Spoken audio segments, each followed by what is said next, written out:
Halo, selamat datang di DND Sydney Live. Yeah.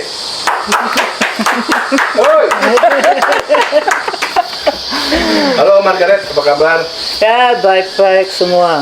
Iya, Terima sudah kasih. lama nggak ketemu kok tiba-tiba ada di Wollongong. Ada ya, kenapa ya? Mungkin karena ada teman-teman ini yang saya tertarik sama kenal dan kenal lagi dan ngobrol sama. Can you introduce them to our audience? Oh yeah? Who are they? These are some old friends of mine that I met many years ago. And the first person on my right is actually my goddaughter, yeah? And her name is Kiati. And And the person next to her is her sister. My kakak. Yeah, Oh, your Kaka. Kaka. Okay. Namanya Katika. Katika. Welcome. And to the right of Kartika, of course, is the famously named. I know, it's very famous. Yeah, very famous name. And we will talk about how fame has followed her. Is Kartini. Kita Kartini. Yes, well, welcome, girls, and myself to your beautiful house here. We're lucky that it's a wonderful day in Wollongong. We've got great weather and feeling good, and feeling very much that we're almost between Australia and Indonesia because of the heat. Yeah. I'm amazed to meet these girls again, of course, all together, because they're sort of on disparate paths. Their trajectories have all been sort of separate but together in many ways. And you'll be able to notice that in some of the recordings that you'll find on DND Sydney Life of their songs and their work with their dad, of course, Suhartos. Firstly, I'd like to ask you girls, what brings you here to this point after... I met you when you were very young, maybe a few years old. In your, earlier, and you were living early childhood. You were living in Java, and also met you in Sydney, but in Java, near Mount Kaliurang, which is famous, of course, for its rocky sort of... Gunung Merapi. Gunung Merapi, memang. Terus di situ saya ingat lagi main pakai skuter atau Di sawah. Ya, di sawah juga. Foto di tengah sawah. Dan bagaimana kita bisa bawa perasaan sawah ke sini hari ini? Ini di pinggir sungai di Wollongong.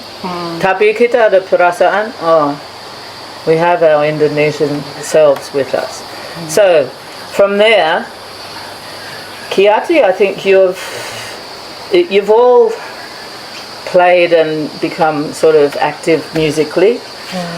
You've all really worked within some sort of visual arts component as well as dancing. I remember you also within your adolescence within Suara Indonesia dances, for example, and early on playing by Kaliurang and Merapi. What is it about Indonesia and Australia that you've been able to bring together here and take your paths, your careers? Maybe I'll ask Kiati first.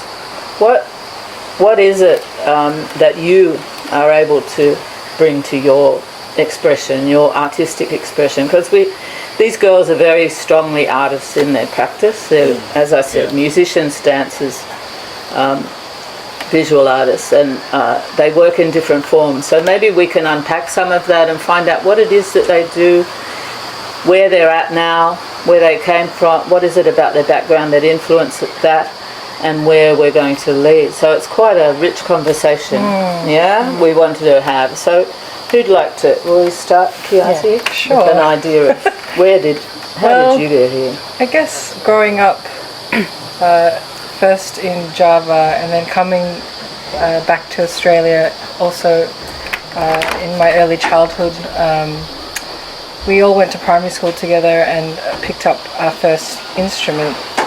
Mine happened to be the trombone, and I guess that's from then is where I began to study music formally, and then going to high school to the conservatorium, which we all went to later on in our teen years. That really pushed me in the music direction. But after I graduated with the trombone, I did illustration instead at TAFE, but not before going back to Java and visiting family and making new friends. And that's where I guess I rediscovered my love for my hometown, Yogyakarta, and meeting a lot of new friends and making new connections in Jogja, and then coming back here, and then sort of, I guess I felt a bit sad to leave there, and a bit disconnected coming back here, and a bit confused on where I should go in my life. Should I live there or should I live here? But I was able to find the Indonesian community in Sydney, which is such a rich community, including you, Margaret, and your house with, all your friends and family and that. And a big influence too is Suara Indonesia, with Alfie and Bang Mortala, growing up with them as well through Katini, obviously, because she's close friends with Alfie. So it's a very sort of rich.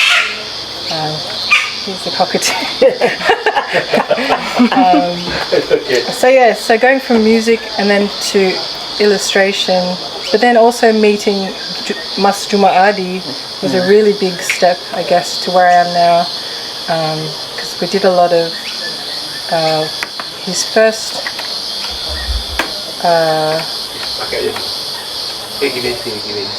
We did his first wayang performances with you, Margaret. Yeah. When was that? Was that at 4A? Yeah, 20. It was around 20. Almost 10 years 14, ago. Now. Yeah, So- 2016, 2014, 15. Yeah. So I was studying illustration at the time, and he asked me to become a dalang for him. And I thought, of course I'll do. That sounds so exciting. And then collaborating with him and Margaret and Jabo, and it was just a whole new experience for me. And he said, "Why don't you go to art school?" Yeah. I graduated at National Art School. I think you'll really like it. And I thought, yeah, why not? So I actually dropped out of illustration and went to art school instead. And then found my love for ceramics there, and have continued with that medium till now.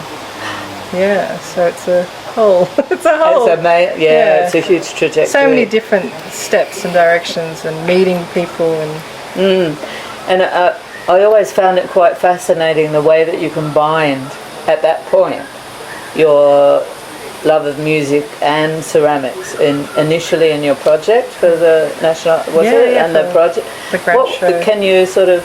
So my grad show end of year exhibition was about music and sound in ceramics. So I took a very sort of unconventional approach to the medium itself, and actually made instruments out of ceramics and recorded myself playing the ceramics along with my sister and some friends of mine. And it was essentially a deconstructed gamelan. It was my inspiration for my sound works, and yeah, it was just Yeah. and I think working with Mas Juma Adi was a really big part of that, because we did a lot of sound experimental things with instruments and all kinds of instruments, so I really wanted to incorporate that into my ceramic work, which I don't think I would have if I hadn't have been exposed to that. So Yeah, that was a time we did have quite a few instruments to explore. we had so wasn't many it? instruments. It was such fun. It was so much fun. So much playing and, playing and experimenting, which is sort of the basis of it all, isn't it? The play. Yeah, the play element. Yeah. So it was a bit different. Nobody else was doing sound in ceramic in my year. Yeah. But yeah, it was. I really loved.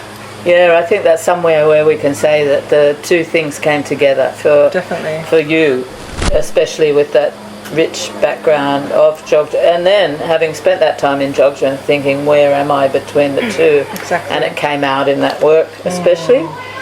Yeah, and since then you were saying, it's continued, because now you're working with ceramics. So in Wollongong, you're working in ceramics. Yeah, so I'm working at a pottery studio in town in Wollongong, and I'm working for a friend of mine who I also met at art school. So, as they say, it's really important to make those connections when you do go to art school, because they do last you your whole life. So yeah, I was very fortunate to be able to work straight after I graduated, and then in the medium too, in ceramics. So that's where Kiati is at the moment. I think we might leave Kiati there and move on to Katika, and we're going to look at where do they see themselves going ultimately, because the three of you have such rich backgrounds that are similar. You started in a similar place, but you've all sort of gone into different spaces. So thank you, Kiati. What about you, Katika? How do you see your beginnings and how you've ended up here? Yeah, I mean, I guess it's similar. We all have the same experience where, we were exposed to music and art growing up in Indonesia. And then I guess when we came back to Australia, there was a really good music program at Adalah Primary, and we had a really good music teacher, and we all, got involved in learning instrument, as Katie mentioned, and I played flute and continued on to the Con High, and it was a really rich, music program there, but it was mostly classical music, and the selective school as well, and quite small, and I found it, quite competitive and quite rigid in terms of the genre of music, but I excelled there and really enjoyed my time there. And then I just wasn't so sure I wanted to continue, I guess, music in that form, and having been exposed to art and also really enjoying art in high school during my HSC, I decided to actually go to National Art School, and so I went there as well and majored in printmaking. So I was there at National Art School, and then I moved to Kofa, still majoring in printmaking. But again, I found, I always sort of change my mind about things. So I do it for a while, and then I kind of get bored or get influenced by something else. And I again found printmaking too kind of rigid, and I wanted to do a bit more. And I guess also I forgot to mention about suara and how I got involved with that when I was 14. So reluctantly I joined Katini. She forced me to go, and I didn't want to go. I hated it. It was every week. Just because when you're a teenager, your weekends are precious, and you see your friends, but eventually I enjoyed it, and it was really great to meet people that was similar to us. Suara is made up of dancers and people who are half Mixed Indo, Indonesian. mixed, campur, and including, you know, obviously Alfie. And so it was nice to sort of connect with people that had similar upbringings and experiences as, you know, mixed kids in Australia. So I really appreciated that. And that was also the first time I kind of,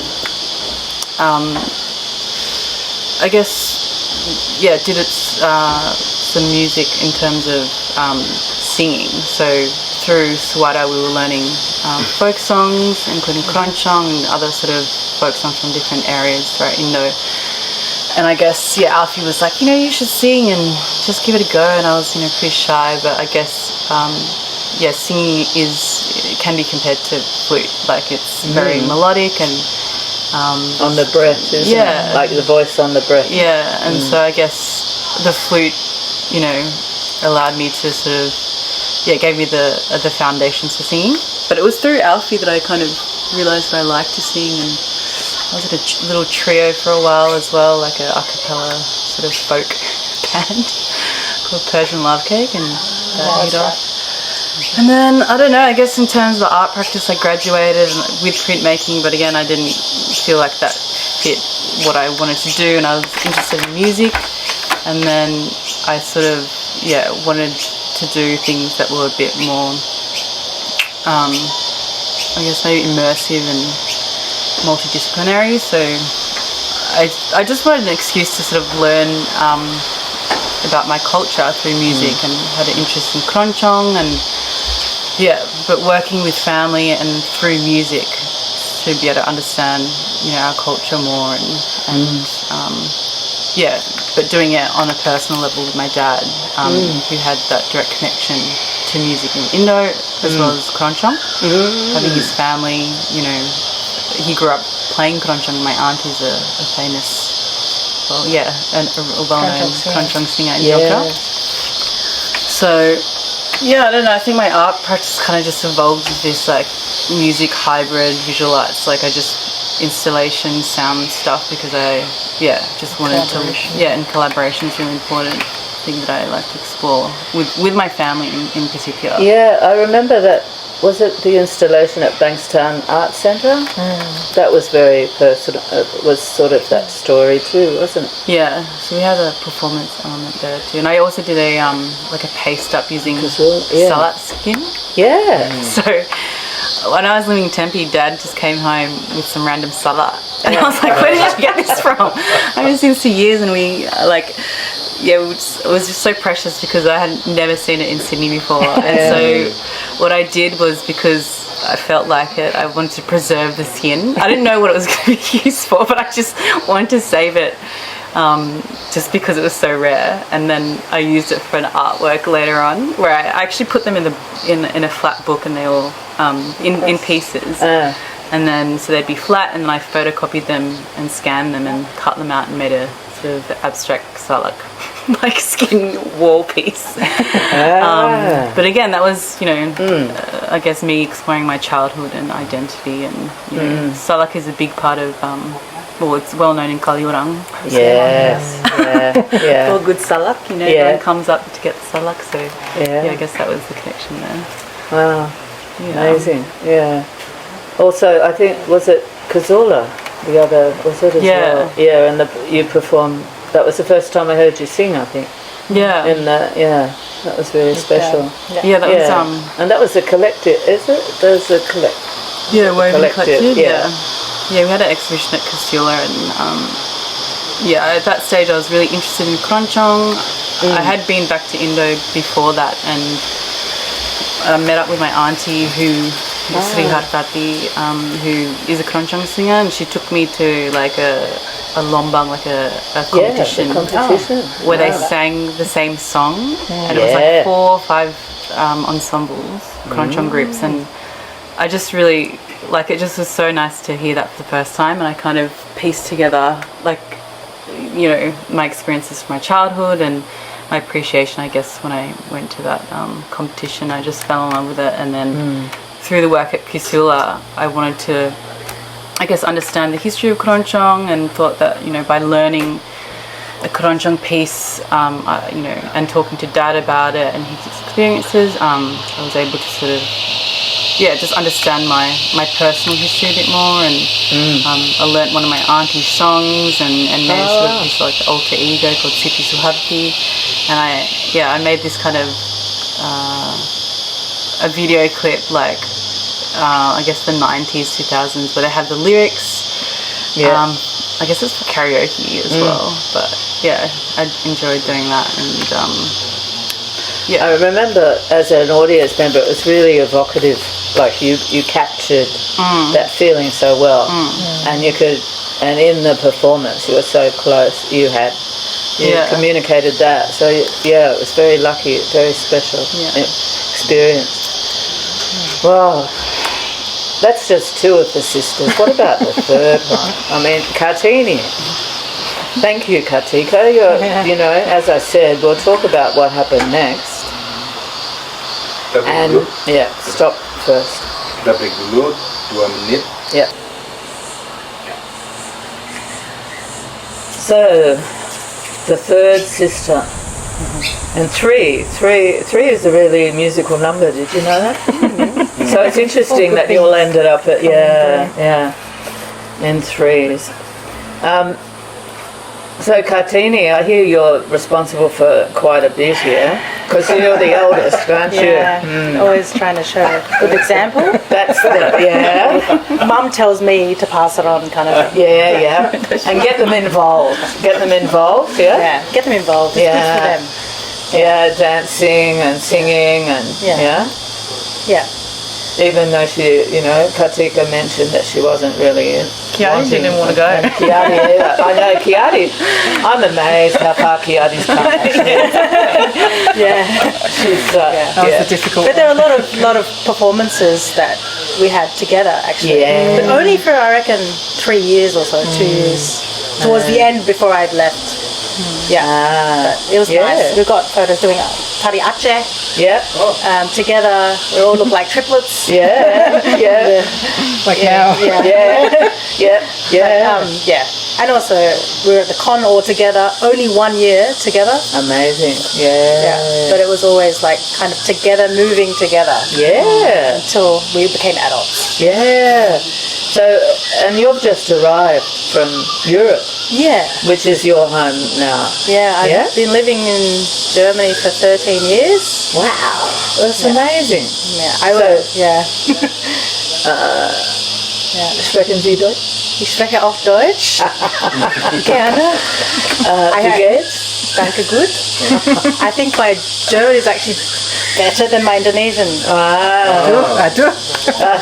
Unfortunately, but I mix a lot of Indonesian with German because I have a lot of Indonesian friends. And we mix German and Indonesian. So now my brain is Indonesian and German and English. I think we understand that, talking about community here, we do, You mix it. We're sort of not speaking too much Indonesian now, but we'll try. And, but so, what took you to Europe, and what is it that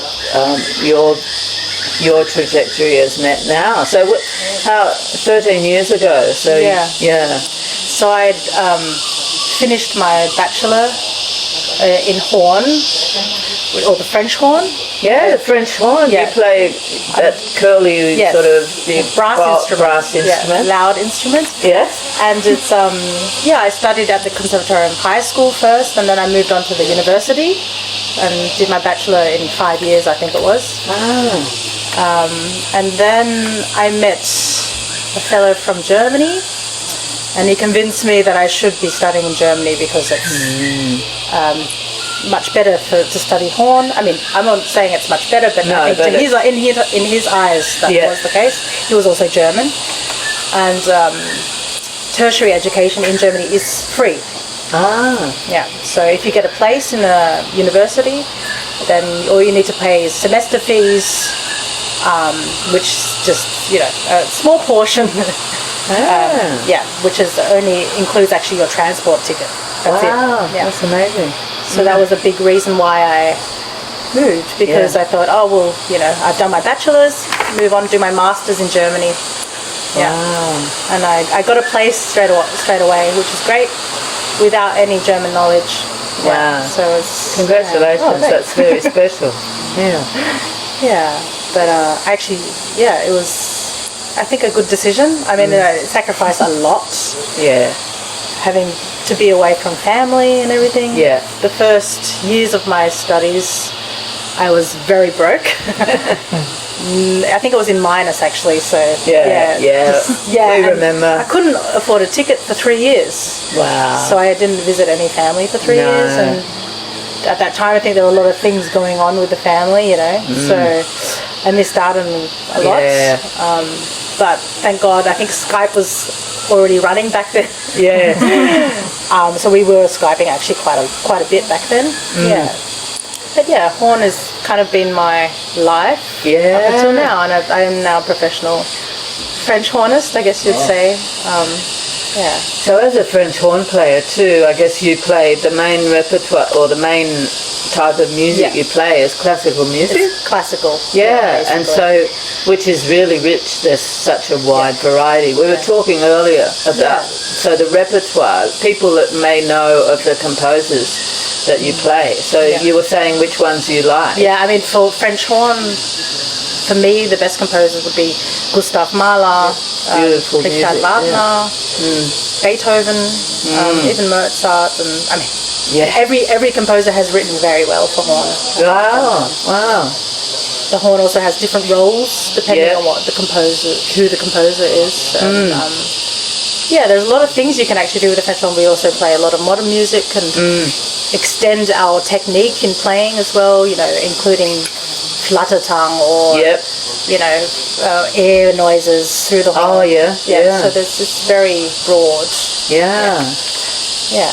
But from its roots, there's a hunting, wasn't it? Yeah. Hunting. Yeah. Traditionally, the French horn was a hunting horn. Yeah. Without valves, so Yeah. or using the natural Yeah. tones and harmonic series.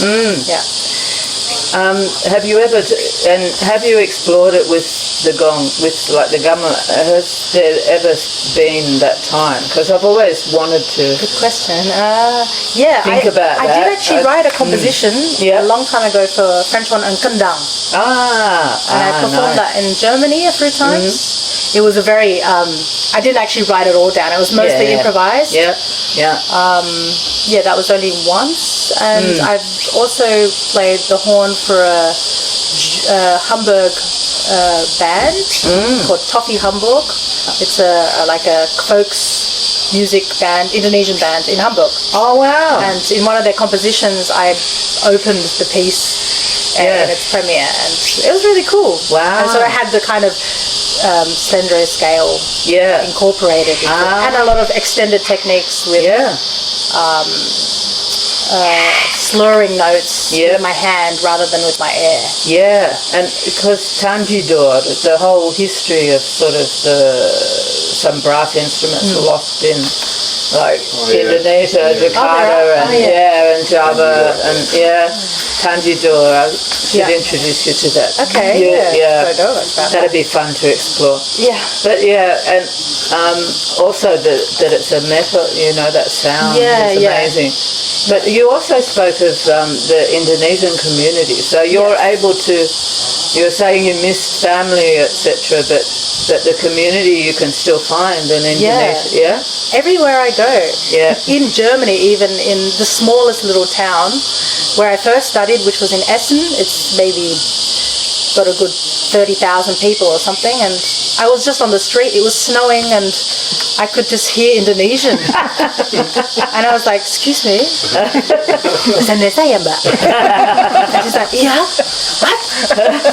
She's like, "Oh my God, you're Indonesian?" "Yeah," and she was a dancer she grew up in Jakarta for 21 years, but then moved back to Germany. She's half German, and she was studying modern dance in the university that I went to, where she'd finished studying, and she was very pregnant at the time, and she's like, "Just come to my place and meet my father, my mother." So immediately in my first city, I met an Indonesian family, and she was like my big sister.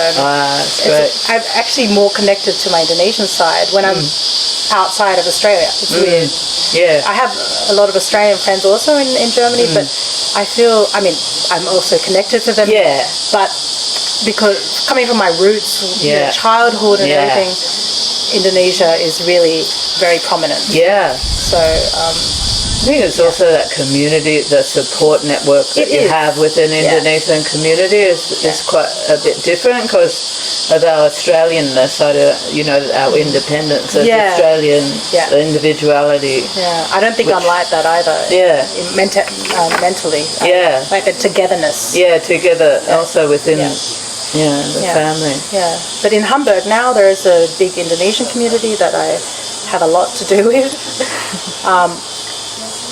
If I don't have too many concerts or anything, but Yeah. I like to hang out and we get together to eat and we sing in the band and we do dances and nongkrong. Nongkrong is so important, isn't yeah. it? Yeah, just jamming, getting Bergadang together. juga. Bergadang, yeah, exactly. Yeah, and I do speak a lot of Indonesian. Yeah, I think even sometimes more than English. Terus bagaimana kalau makanan Indonesia? Masak Saya di sana ya? Saya sering waktu COVID saya malah masak tiap hari. Ada menu untuk tiap minggu.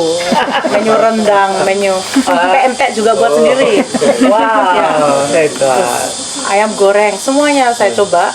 Oh. Dan juga banyak FaceTime sama bapak saya waktu itu. Terus kasih resep, tapi resepnya kayak gini. Oh segini, segini jahenya, segini gimana kalau jempolnya gede gitu. Jadi terus ya pada waktu itu pacar saya juga bilang itu segini tuh berapa senti ya? Nggak apa, kalau kan di Indonesia kan memang segini. Apa sebetulnya apa makanan yang paling dirindu kangen apa yang dari seperti masakan Jawa enggak?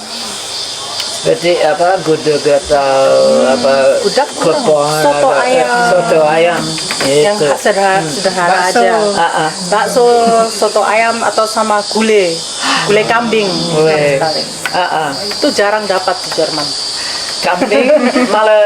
Kambing biasanya lamb ya di sana. Iya, kebanyakan. Kalau di sana ada kambing kalau pasti ada tapi sulit cari.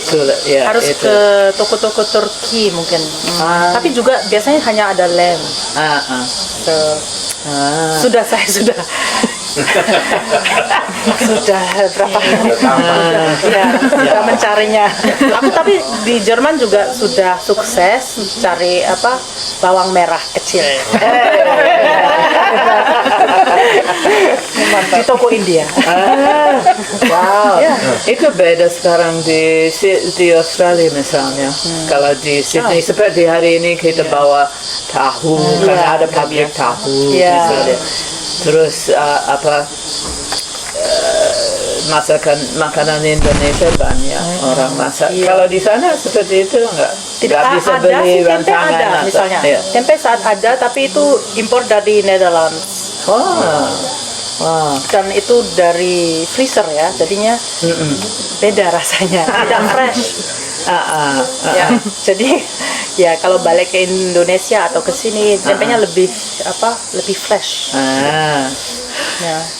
Terus kalau semuanya masih dari enggak kalau suara Indonesia dances, perhaps I can ask about that. Do you get to dance in Germany? In the beginning, I did just after COVID times with my friends Sarda and Amelia. They're actually I'm the oldest, but they're a lot younger than me. But we get along. And Sarda, who's a professional dancer, also choreographed many dancers to dance to the band. This folk song band. So we used to do that and just playing around and. Yeah, but lagu-lagu apa misalnya? Lagu Jawa, jangkrik genggong misalnya. Genggong.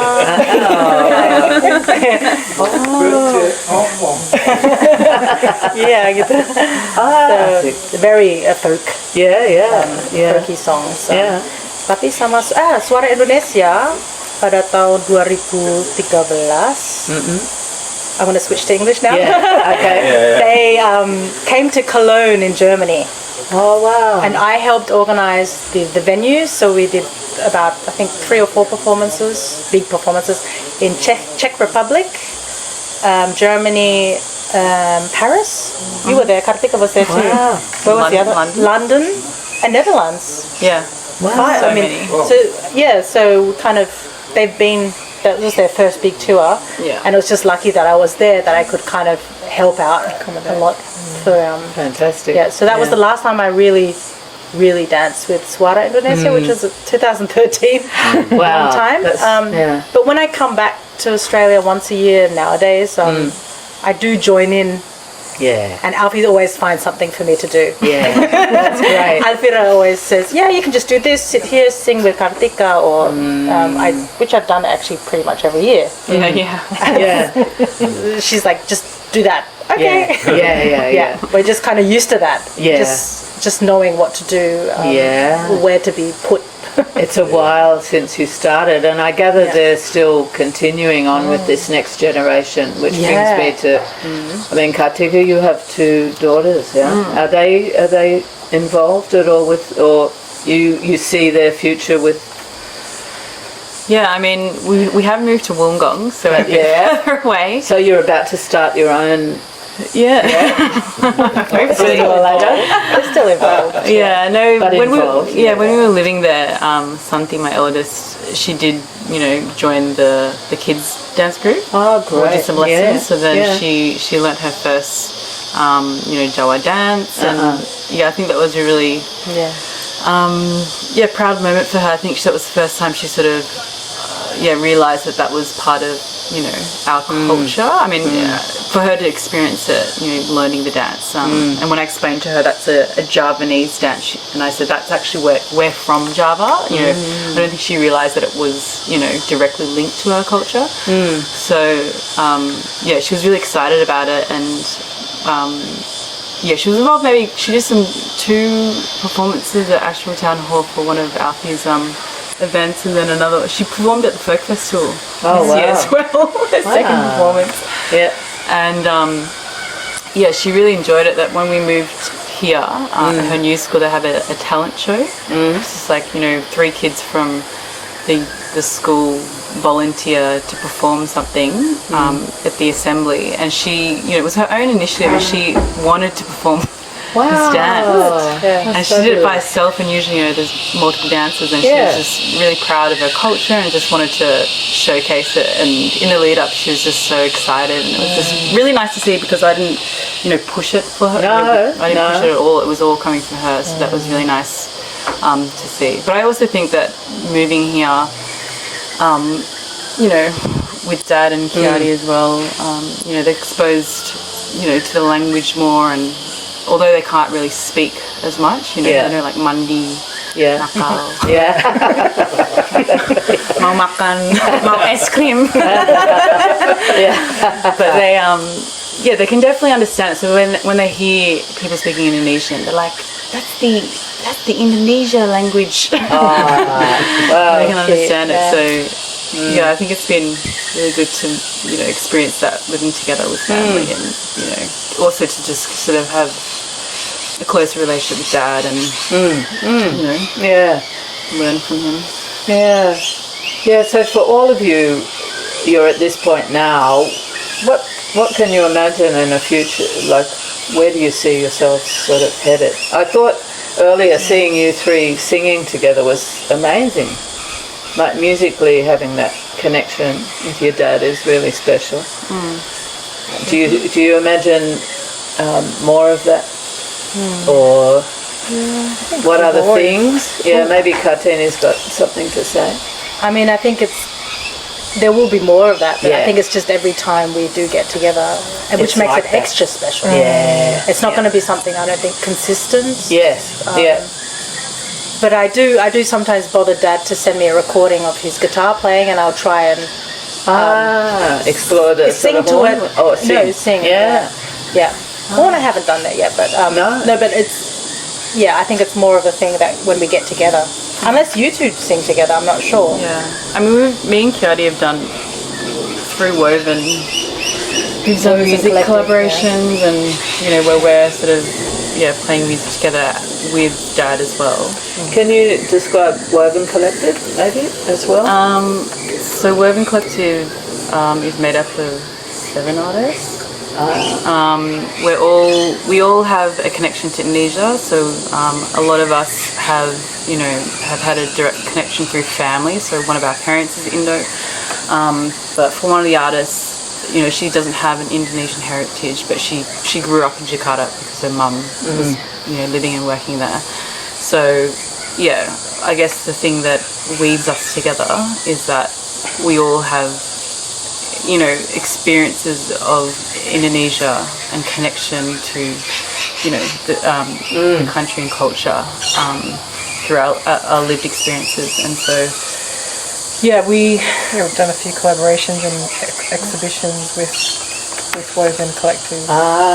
Because I gather it's very Indonesian as well, isn't it? The whole idea of the collective, which I found really supportive artistically, and especially in these sort of times after we've experienced the drop in artistic activity because of COVID years or whatever, but also how you make that sort of come together. It's a great way.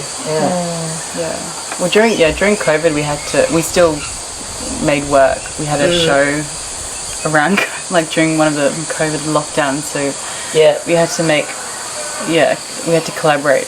Via Skype,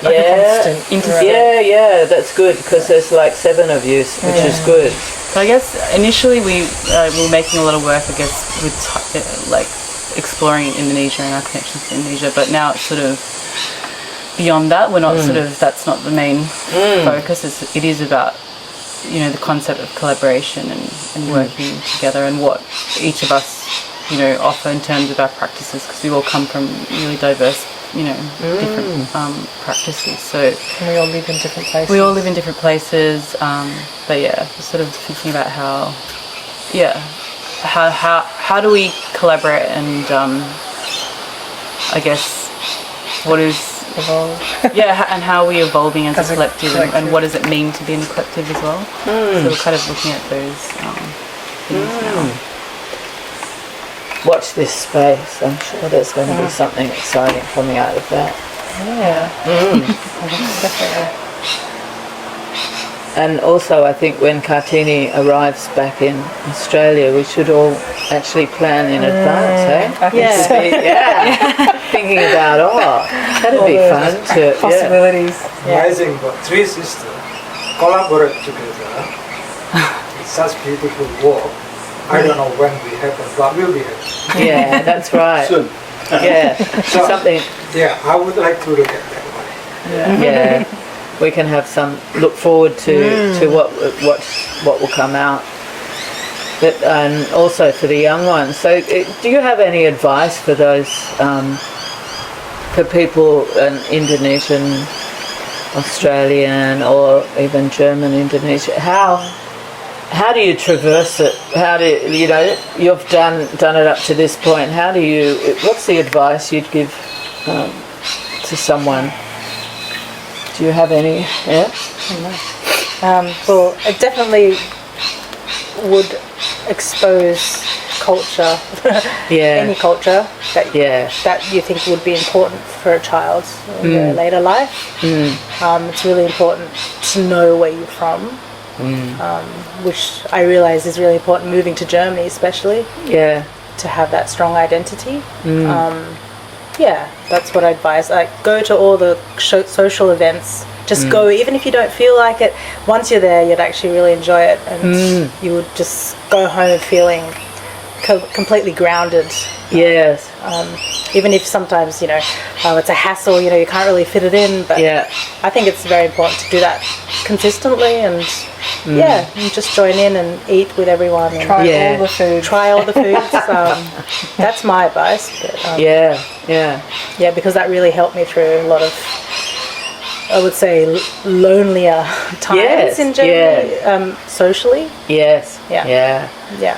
Grounding. I like that word. Because grounding is and our identity. It's made up of so many layers anyway. And I think probably your strength comes also from those shared experiences during those years of adolescence, when you really are looking for your identity, especially. We've got to thank Mum for that as well. Exactly. Exactly. For actually, letting everything go in Australia for a while and Yeah. to actually move to the village life in Java. I think. Yeah. I can't imagine really not having that Not having experience that. because that wouldn't. Yeah. So many things would just not be non-existent. Yeah. I think. Yeah. It's informed like so much of our. It's formed everything about us, really. Yeah. Yeah. Even though I'm a French horn player, but it has definitely formed my, I guess, the way I am, Yeah. the way I And the interact with people. Worldview as well. Yeah, worldview. Yeah. Yeah. And it also makes me sometimes realise that playing horn is not all and everything. Yes. It's actually just about being, yourself. Just one of the layers. Yeah, because I think a lot of people, as an artist, sometimes can be very connected to their art and their skill, but actually you have to separate yourself sometimes and realise that, you are yourself. You're not attached to horn for life kind of thing. It's your job as well. And You've got to separate yourself. And I know some people, I find that can be very kind of lead, if they didn't play well or something, then that would be a reflection on themselves. It's nothing really. Yeah, that's an important one, isn't it? Yeah. Definitely. Yeah. Yeah. So you bring so many different things. I noticed you're all wearing this amazing batik as well. Yes. And have you tried your own yet? Batik? Yeah, making your own. Yeah. We were talking about prints. Yeah. And thinking great. about, these prints are from amazing. Hamza. I'd be From interested. Mirota. Yeah. Yeah. Yeah, there's actually a batik workshop in Hamburg Oh, wow. a few months ago, which I did. Yeah. Ah, there you go. That might be a bit of a path. And they thought I was really good. I was like, well, I've done it before. So, in terms of the Indonesian cinema in Hamburg, Yeah. what do you think about that? What else do you find? Oh, it's amazing. There's actually a huge... Compare with Sydney. Oh, comparing. Oh, God. I don't think you can really compare. I mean, Yeah. Sydney is Australia generally is very close to Indonesia. Yeah. Maybe not culturally, but I mean, in terms of that's proximity. a holiday destination. There's a lot of exposure, language as well. But in Hamburg, I can only speak for Hamburg, is actually quite rich in itself as well. There are a lot of, I could say, boys or young men that do get together a lot and nongkrong and jam together. I haven't really seen them in a long time, but I know they're there and they're always jamming. There's the Toffee Band, there's dance groups. There's also, I live right near the Consulat, Kongen in Hamburg, and there's a professional dancer there from Isi, Yogyakarta, who actually works for the consulate. Nothing to do with dance really, but he does incorporate that, and he does a lot of events, so you get the real deal there.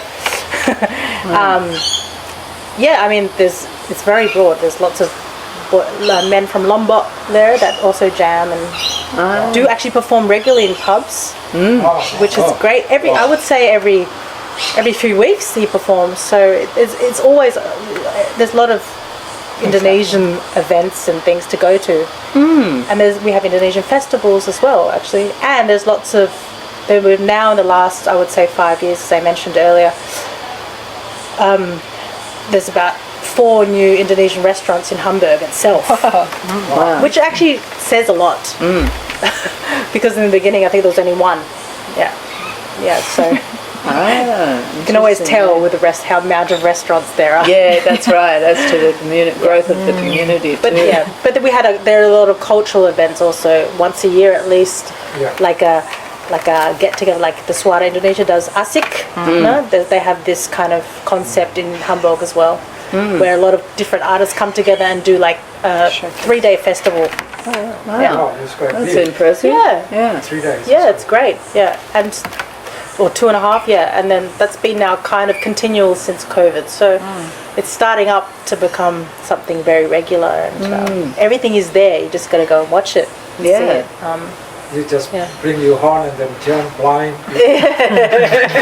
Yeah, or just, as I said, I can separate myself from my horn and just sit there and watch or sing. Yeah. But no, with horn I can too. Yeah. It's fine. Depends if I've got it or not. Yeah. Yeah. After playing in big symphonies, I'm sure, it's nice to have a bit of a rest now and then. It is. I mean, I'm pretty full on. I work a lot. Yeah. I play a lot, and some months I have 2 days off only. So Wow. it's for me sometimes going to those sort of events just to Downtime. enjoy it. Yeah, just to be able to be an and to observer. socialise. Yeah. And, yeah. And you spoke about musical theatre. You've been involved a lot in musical theatre? in the last 3.5 years. Yeah. Wow. Yeah. It's we'll wait for the Indonesian Australian sort of theatre, music theatre, yeah? That would be fun. I think there is a Get a musical story theatre happening. scene. Yeah, there must be a story here somewhere that we can contribute to and awaken. Yeah. Yeah. Well, I think that's probably. Is there anything else you'd like to add? Let me say. We've covered food and music and language and arts, dance, theatre. Even we mentioned the next generation, technology.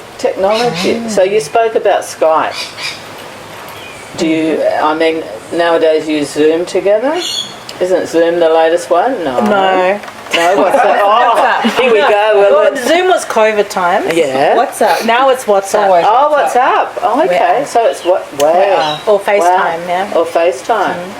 We do, but we actually don't really. It's just the time difference is so extreme. Yeah, it would be actually. How many hours? 90? No. 10. It's about 9, 10. Depends on if it's daylight saving or not. So yeah. It's just difficult to kind of come together. It's always we have a group chat, we're right in there, or It's going off all the time. But yeah. Otherwise, we don't really talk that much, to be honest. Yeah. Sending memes. We just send memes Oh, to each right, other. that's good. Things you can laugh at. you Yeah, know, yeah. and actually, we've got to mention we have also a little brother. Oh, of course, that's right. Yeah. Forgot about him.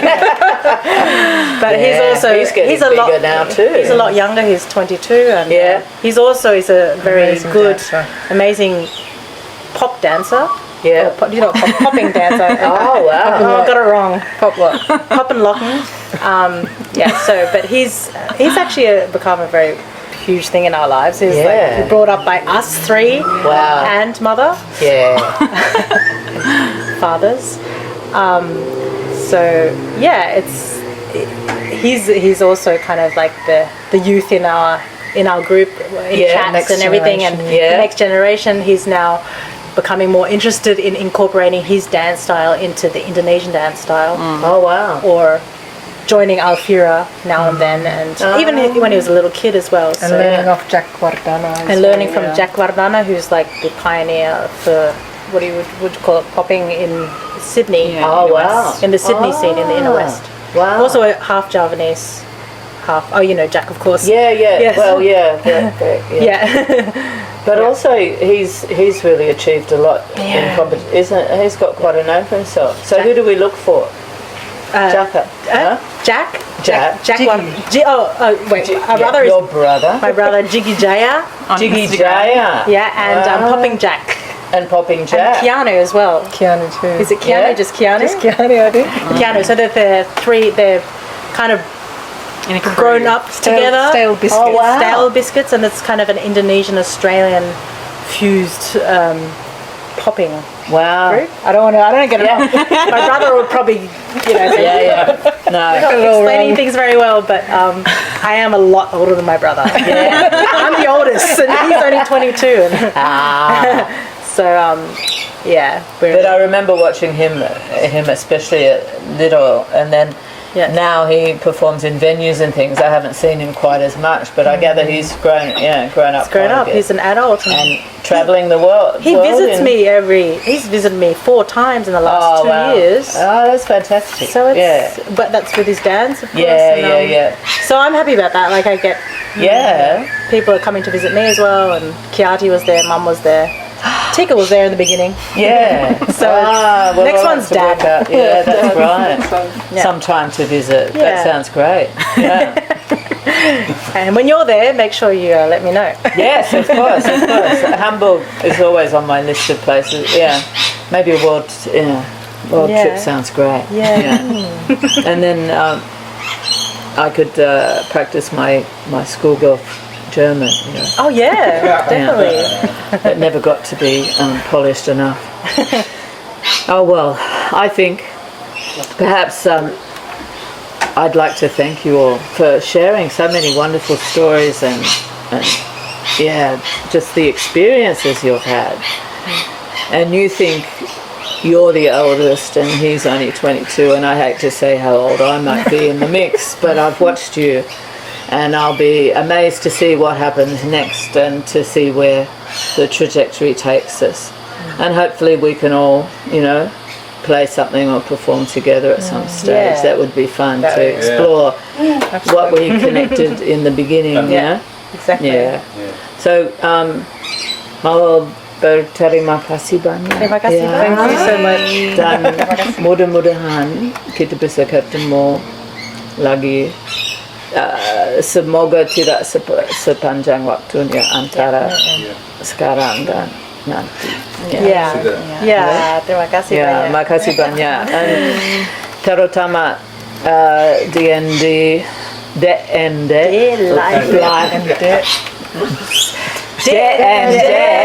sini live. Matur nuwun. And one last question from us, and it's gonna be for all of you. And I'm going to ask you in bahasa. Sebagai seorang keturunan Jawa, seberapa besar rasa cinta dan bangga kalian kepada budaya Jawa? I need this answer because we need some highlight. Okay, so you can ask one by one or together. Okay. In Indo? Yeah. Yeah, you don't know. Will be great. So it's like okay. Jadi gimana again? Your personal Ada love of keturunan Jawa dong. Di darahmu tuh ada keturunan Jawa. Yeah. Seberapa besar rasa cinta kalian kepada budaya Jawa? Okay. Gede. Tapi tolong sebutkan berapa persen? Ya. Oke. Kalau untuk saya itu saya merasa Jawa, memang Jawa banget. Dan itu sangat penting untuk saya karena itu saya sudah mengalami kehidupan di Jawa sejak kecil dan itu identitasnya saya yang benar-benar ya. Dan saya juga dulu SD di Yogyakarta dan jadi kayak ya gimana ya language saya yang pertama itu memang Inggris ya, tapi sampai TK terus ke Indonesia jadinya itu memang ya kalau dari 5 tahun sampai 11 umurnya hanya berbahasa Indonesia dan bergaul dengan anak-anak Indonesia dan ya itu kan memang identitas saya ya, jadi itu sangat penting untuk dibawa kemana lah saya pergi sejauh ke Eropa juga. Jadi kamu bangga dengan itu? Saya bangga sekali dengan itu. Berbagi? Bahasaku kaku sekali. Gak apa-apa. Bahasa Inggris bisa? Iya, itu mix. Siti Suharti. Siti Suharti. Bisa. Yeah, well, I'm really, proud to be Indonesian. As my sister said, it's our childhood really gave us the foundations to experience our culture, and I guess when I'm in Australia, what does it mean to be Australian? Like we're not we're not, Indigenous Australians. We didn't come from Australia. So when I, speak about, where I'm from, I do identify with being Javanese. And I'm really proud that I have that connection, because I think a lot of people, who live in Australia, may not have that connection. I mean, like, Caucasian European people may not sort of connect with that so much here. But yeah, I'm really proud to be able to say that, and yeah. How about you? Yes, following with my sisters, I'm very, very proud to be half Javanese, and we're just with Dad and how special he is, and to know that I come from him, just makes me so feel honoured and privileged to be able to, just have the talents that he has, and to share that with my sister and with everyone. So it's very special. Thank you very much for that. Yeah.